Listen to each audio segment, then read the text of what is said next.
This is about your body. Your soulmate knows, but someone is telling everyone you look like a. Something about the room shifted the instant your name came up. It wasn't loud. No one slammed a door. No one raised their voice. But across a crowded table, your soulmate stopped smiling. A conversation that had been harmless seconds earlier had suddenly turned toward you, and more specifically, toward your appearance. Someone leaned closer to the others with that confident expression people wear when they believe their opinion will become everyone else's opinion. Then came the unfinished sentence, "You know what they look like?" "They look like a." Your soulmate's eyes lifted immediately. They already knew where this was going. What the person didn't realize was that your soulmate knew something about your body, your appearance, and the way you carry yourself that nobody in that room understood. And the reaction that followed wasn't embarrassment. It was recognition. Stay close, because the most important detail wasn't what this person said about you. It was why they seemed so determined to make everyone else believe it. Across the room, conversations continued beneath soft music and the quiet clatter of glasses, but your soulmate barely heard any of it. The person talking about you kept going, turning one careless observation into a bigger story, exaggerating little details about your appearance as though your body were something that needed public commentary. A few people exchanged uncertain looks. One person gave an awkward half-smile and immediately looked away. Then your soulmate did something unexpected. They didn't argue. They didn't create a scene. They simply asked, "Why are you so focused on how they look?" Silence. Just like that, the energy changed. The speaker blinked, caught without the reaction they expected. Because your soulmate had noticed a pattern, whenever something positive was said about you, this same person found a way to redirect the conversation toward your appearance. If someone mentioned your confidence, they commented on your body. If someone praised your personality, they made another comparison. If your soulmate spoke warmly about you, they tried to turn admiration into a joke. But this time, your soulmate wasn't letting the pattern disappear unnoticed. And there's another detail here, one that completely changes what that unfinished sentence actually meant. Your soulmate remembered seeing you on a day when you weren't trying to impress anyone. No perfect lighting. No carefully planned outfit. No performance. Just you, moving naturally through an ordinary moment, completely unaware that someone was quietly noticing the details you might criticize in yourself. Your soulmate had seen the way your expression changed when you genuinely laughed. The way you carried yourself when you forgot anyone was watching. The small imperfections that made you recognizable rather than interchangeable. That memory was why the gossip sounded so strange to them. The description being passed around didn't match the person they knew. And suddenly, your soulmate understood something. This wasn't really a conversation about whether you were attractive enough, shaped correctly, dressed perfectly, or comparable to somebody else. Someone was trying to reduce an entire person to one physical label, and your soulmate refused to see you through that narrow lens. But before the conversation ended, another person at the table quietly revealed that these comments hadn't started tonight. They had been hearing similar remarks about you for weeks. That revelation changed everything. Your soulmate turned toward them. "Weeks?" they asked. The answer came with a hesitant nod. Apparently, the same person had been repeating variations of the story in different conversations, each time describing your appearance a little differently depending on who was listening. That inconsistency exposed what your soulmate had begun to suspect: the label itself wasn't the real point. The goal seemed to be influencing how people pictured you before they had the chance to know you for themselves. Your soulmate sat back, suddenly connecting moments that once seemed unrelated. A strange comment here. An unnecessary comparison there. A compliment about you quickly interrupted. There was a motive hiding beneath all of it, and it had less to do with your body than anyone realized. Then someone near the end of the table finally said the sentence nobody expected. "I think I know why they keep talking about your person like that." Your soulmate turned toward them. The speaker hesitated, glanced across the room, and lowered their voice. Because what they were about to reveal would explain why your appearance had become such an important subject to someone who supposedly didn't care about you at all. What came next wasn't an insult, and somehow that made the room even quieter. The person at the end of the table leaned forward and said, "They started doing this after they realized how seriously you felt about your person." Your soulmate didn't answer immediately. Their expression tightened, not with anger, but with the sudden clarity of someone finally seeing the missing piece. Apparently, weeks earlier, the person spreading comments about your body had overheard your soulmate describing you in a way nobody expected. They hadn't talked about measurements, perfection, or some impossible standard. They had talked about presence. About how you could enter a room without demanding attention and somehow still become unforgettable. About the way your face changed when you became excited about something. About the confidence you sometimes showed without realizing it, and even the moments when you seemed less certain of yourself. That conversation had apparently stayed with someone who heard it, because soon afterward the strange comparisons began. First they were subtle. "They're not really your type, are they?" Then came comments disguised as observations. Then jokes. Then that unfinished description, "They look like a," repeated to different people as if saying it often enough could somehow rewrite what your soulmate already saw. But there was one problem with that strategy. Attraction doesn't always obey somebody else's opinion. Your soulmate knew exactly what you looked like.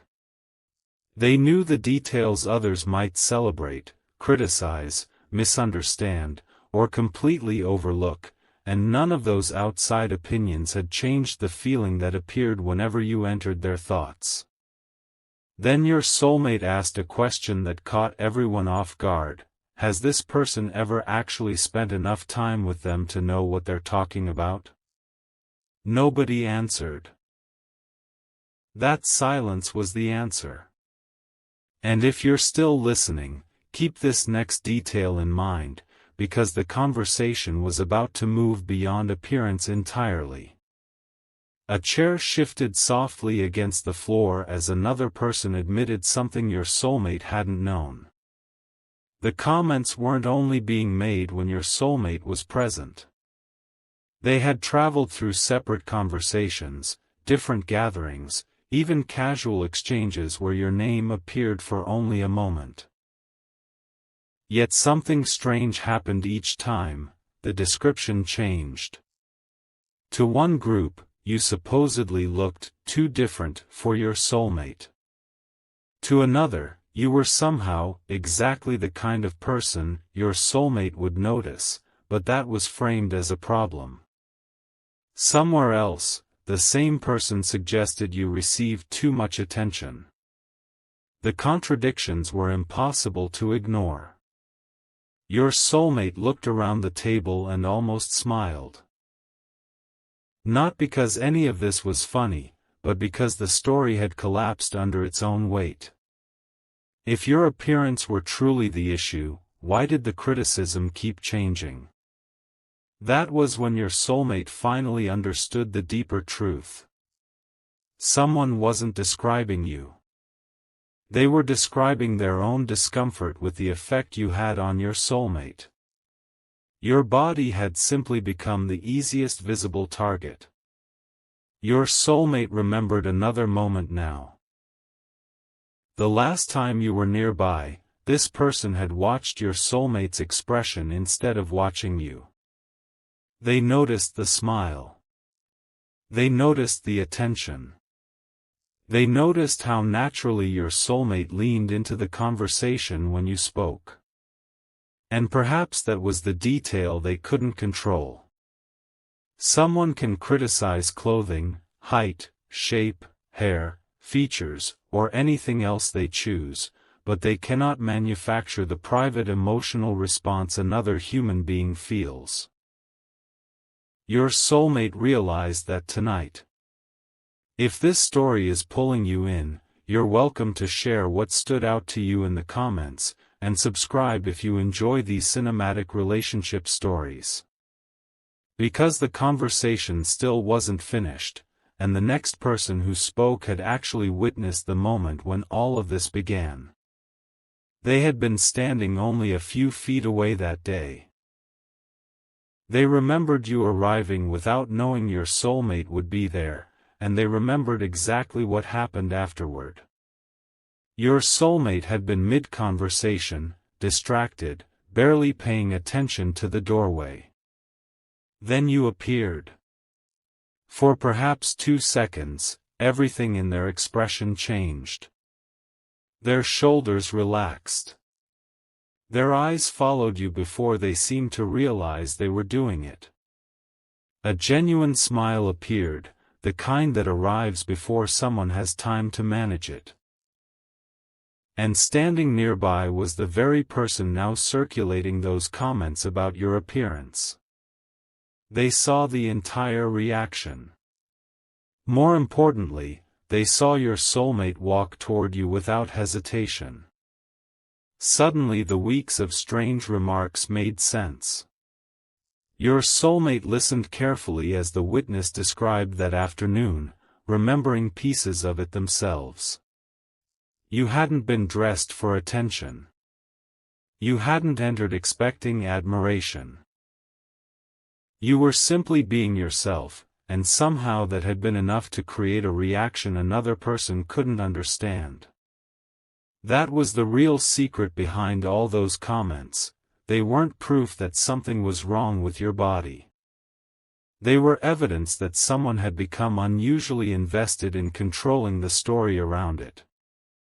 Your soulmate looked across the room toward the person who had started everything, but before they could speak, the witness added one final detail. "There's something else," they said. "That day, after your person left, I heard exactly what was said about their body for the very first time."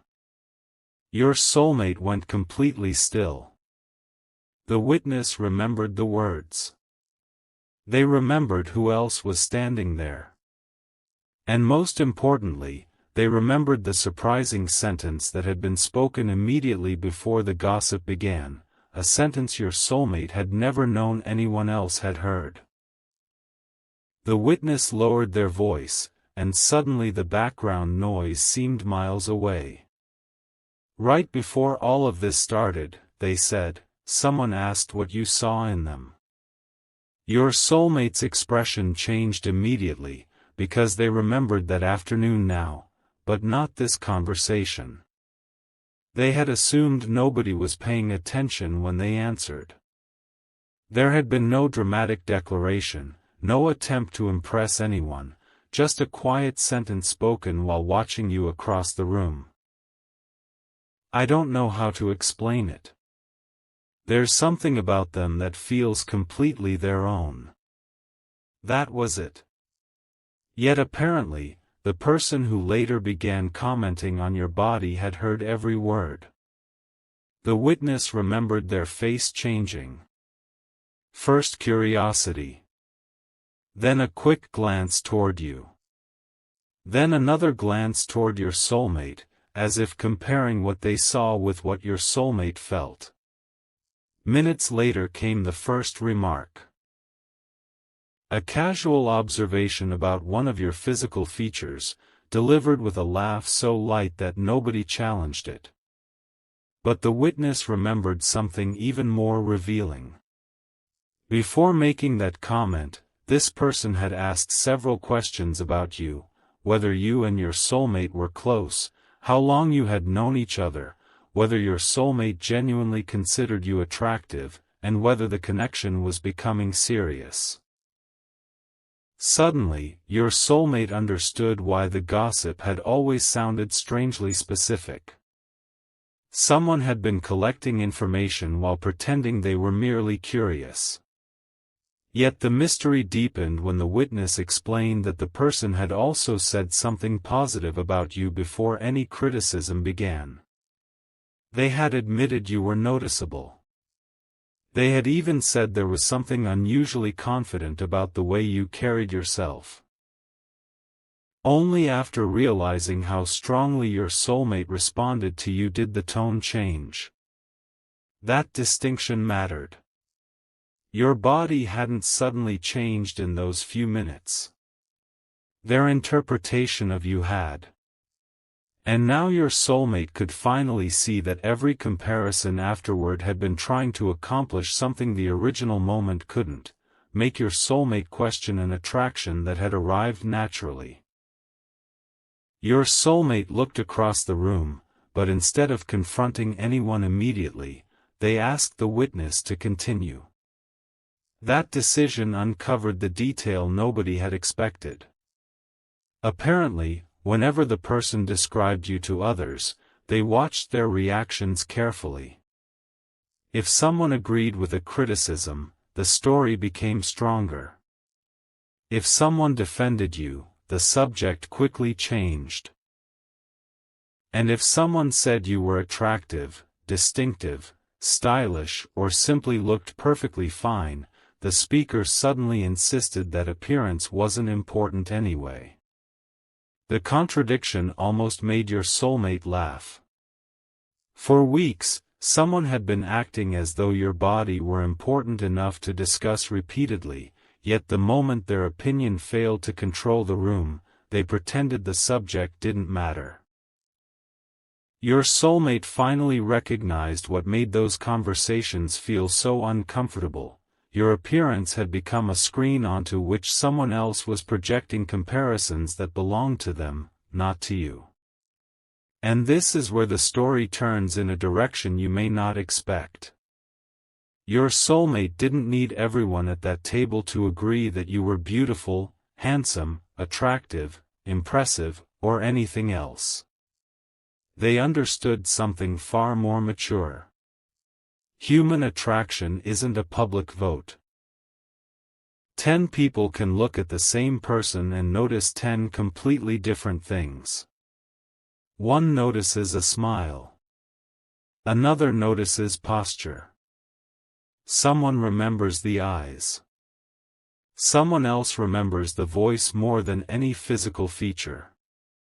Your soulmate had their own experience of you, built from moments nobody else had witnessed. They remembered standing beside you while you were distracted and watching your face become completely unguarded. They remembered the way you adjusted your clothes without thinking, the way you looked away when receiving unexpected attention, and the small expressions that never appear in posed photographs. Those ordinary details had become more meaningful than any label someone could attach to your body.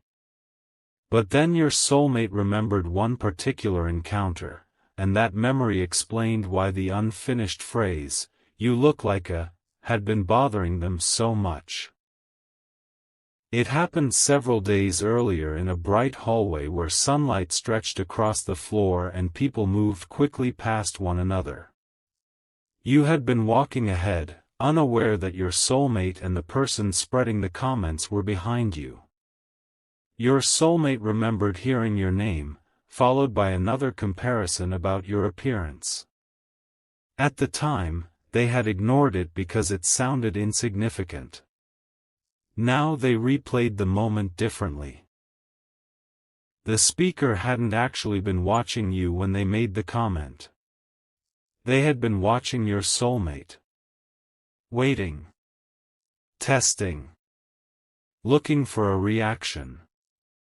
And your soulmate had unknowingly given them one, not by agreeing, but by immediately looking toward you with an expression that revealed how little the comparison mattered. That may have been why the gossip intensified afterward. Every attempt to make your soulmate see you differently had produced the opposite result. The more someone tried to reduce you to a physical description, the more your soulmate remembered the complete person attached to it. Your humor. Your contradictions. Your quiet moments.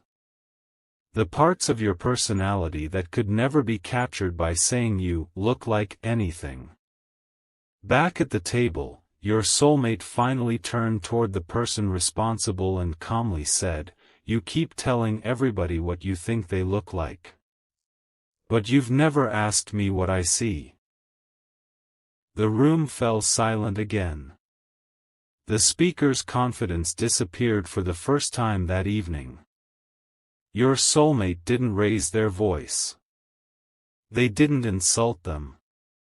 They simply waited. Then something completely unexpected happened. A person who had remained silent throughout the entire conversation reached into their pocket, pulled out their phone, and said, "Before anybody answers that, there's something you need to see." On the screen was an old group photo containing you, your soulmate, and the person who had started the rumors. But the photograph itself wasn't what mattered. It was what had been written about you immediately after that picture was taken.